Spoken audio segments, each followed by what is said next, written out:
I'm Ronnie with Alina Group, and this is Keo and Junior, and today we're going to be installing this Allied 3-ton 15-seer heat pump. It's going to be a vertical attic installation, and these Allieds are very dependable. It's great value for the money.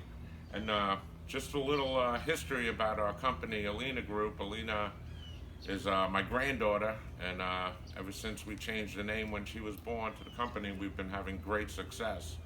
So we're going to begin this installation. Thank you. Kill it.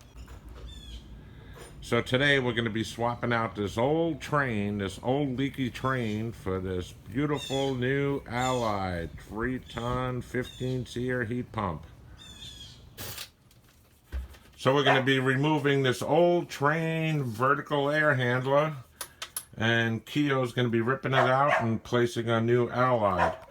And if you notice on our shirts, we carry the Cooper Hunter and the Allied. We're going to be actually getting rid of this Goodman here and putting Rude, because we get our products just exclusively from Tropic Supply.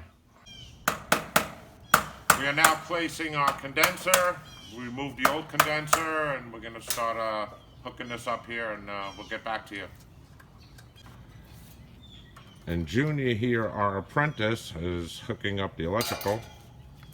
Hi, we've concluded our installation of this 3-ton Allied 15-seer heat pump, and we're a small family company, and we believe in giving value to our customers, and we thank Tropic Supply for being local and taking care of us. So have a good day.